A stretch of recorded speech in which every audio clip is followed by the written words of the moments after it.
Hi everyone, it's Laura here for Studio Katia, and in today's video I'm going to share with you how to create a fun interactive card using the KOBI'S Day stamp set and the slider tag dies. I started off by working on my background, for which I'm going to be using my Nuvo Shimmer powders. These are some powders that are water reactive, so I'm first going to lay them down over my watercolor cardstock panel, and then I'm going to spritz the panel with some water to activate the powders. The powders will start moving in the areas where I have water and will create a very fun and textured background. And because of the presence of mica powders in the shimmer powders, there will be a lot of sparkle on the background too. And by the way, the background was die cut with the Studio Katia Darling Ribbon and Frames dies. I then used the slider tag dies by Studio Katia to die cut some more watercolor cardstock. I have 3 panels. This first here will be the middle panel, this one right here is the background, and this part will be the front panel, which will have the slider interactive mechanism. The die that cuts the front panel also scores some lines, and I'm going to fold my paper along those lines to reinforce them and make sure that my sliding mechanism works nice and smoothly. And by the way, all these dies and even more are part of the slider tag set by Studio Katia, which was released in October 2019. I decided to add a little bit more interest to the background and the central panels of the tag, so I did what I did with the background as well. That is, I first dusted some of my shimmer powders on the paper, and then I activated the powders by spritzing the panels with my distress sprayer and some clean water. I put everything aside to dry, and then I moved on and started working on my images. The stamp set I chose today is the KOBI'S Day stamp set, and this was part of last winter release. It's really cute and it's really fun. The coordinating dies also have a die that will cut a slider element for your slider card, so you can create interactive cards with these stamps and die sets too. But I won't be using that today. What I did instead is I stamped my images on some Nina Solar White 110 pounds cardstock using my Spectrum Noir alcohol-proof black ink, and I'm doing some coloring now with my Illustrator markers. I'm doing some very quick and easy coloring. The images are rather small except for that ice bank that doesn't require a lot of coloring actually, because most of it will be white. So for the penguins I used some cool grays for the black parts of their bodies, and I used IG10, IG8 and IG6. To shade the white areas of the body I used CR1 and my colorless blender, and then for the feet and the beaks I used GY3 and GY1.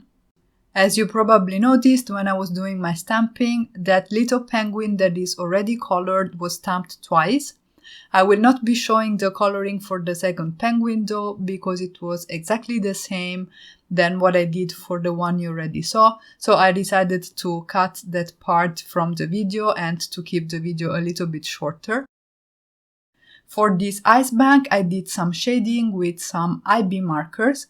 These are some light blues that I felt matched nicely the colors that I had on the background that I created with those shimmer powders.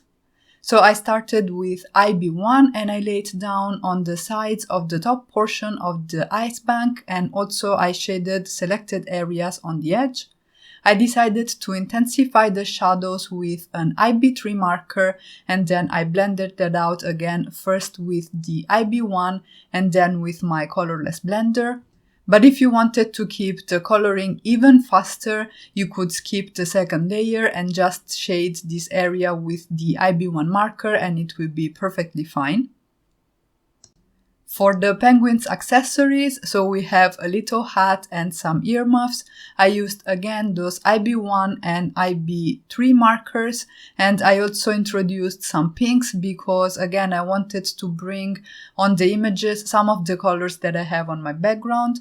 So for those pink areas I used MG5, MG3 and MG1. Once I was done coloring, I die cut all the images with the coordinating dies to the KOBI'S Ice Day stamp set, and then at this point my background was ready, so I could go ahead and add even more detail to it.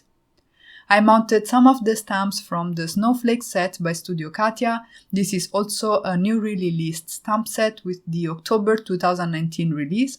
I stamped the snowflakes with clear embossing ink by scrapbook.com on my panel, and I coated them with white puff Twinkle embossing powder by Wow.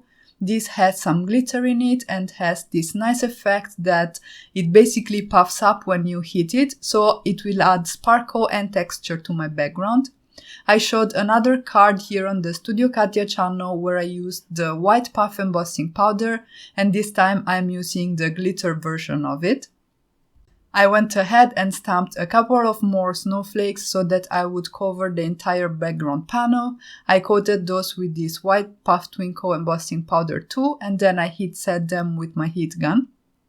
Next, it was time to assemble my tag, so what I did is I placed the front panel face down on my glass mat, and I added some 1-inch score tape to the bottom flap of the moving element on that front panel. So there is a little score line there, and I put my tape below the score line. I used the tape to adhere the middle panel to the front one, aligning the bottom of the middle panel with the flap on the front one, so that when we pull, it will basically drag the sliding element with itself. Before adhering everything to the background, I wanted to stamp my sentiment, so I used a pencil to mark down the area that will show once we pull our pull tab on the slider card, so that I knew where to position my sentiment. This is part of the Snowflakes stamp set. It reads "Let It Snow," and I stamped it with VersaFine Onyx black ink and heat embossed it with clear embossing powder. I waited just a moment for the powder to cool down, and then I went ahead and assembled my card. I again used that 1/8 of an inch score tape that I placed on the sides of the tag and on the bottom too. And here you want to use some thin tape like this one. Again, this is 1/8 of an inch, because you don't want the sliding mechanism to catch on the tape and you want it to be able to move freely instead. And this is also why I wouldn't necessarily use liquid glue at this stage, but obviously if you feel comfortable with that, then just go for it. I peeled off the backing sheet from the score tape and I adhered the tag front to the background. And here you can see it in action, so when we put the tab, we will reveal that textured background with the sentiment. I then moved on and prepared my card base by cutting some heavyweight white cardstock to 4 1/4 by 11 inches, and I scored it at 5.5 inches. So I have a top folding A2 card base over which I adhered my background panel using some very strong double-sided tape. I reinforced the eyelet of the pull tab with a die-cut circle that I obtained from some watercolor cardstock with another of the dies in the Slider Tag set by Studio Katia, and then I threaded some white embossing floss through the eyelet so that it would be easier to pull the tab. I trimmed off the excess and then I moved on and started adhering everything to the background.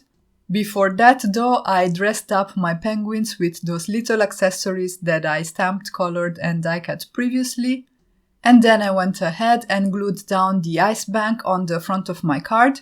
I wanted it to overlap the tag slightly, but I also didn't want it to be too high because when we pulled the tab, we still want to be able to read the sentiment. So there I was checking the position before gluing it down. The point is that I wanted this little penguin over here to be adhered on the flap, so that when the flap is down, it looks like as if he's standing on the ice bank, and then we can pull the tab and reveal the sentiment underneath.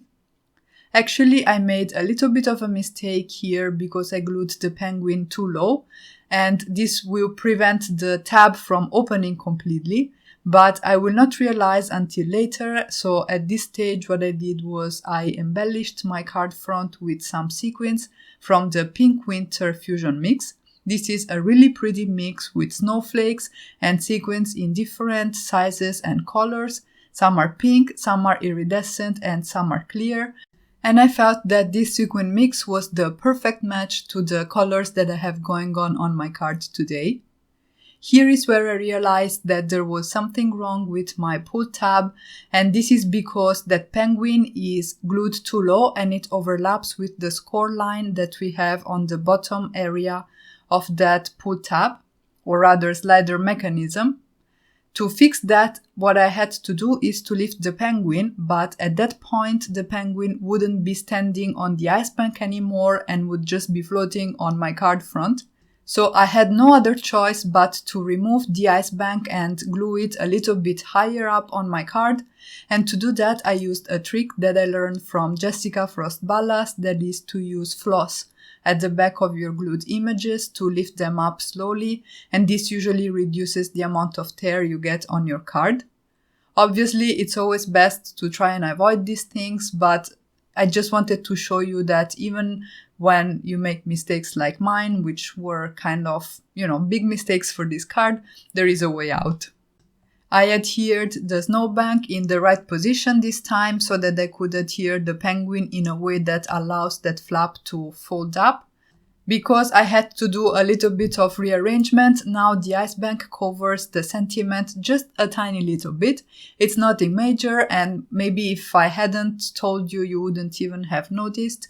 So I guess, we saved the day, the mistake was fixed pretty easily, and the card looks nice and cute. And that's it for today. I really hope you enjoyed this video, and I hope I inspired you to create with the Studio Katia KOBI'S Ice Day stamp set and the Slider Tags dies. If you haven't already, make sure to subscribe for more card making and paper crafting inspiration. Thank you all so much for stopping by, and have a great day.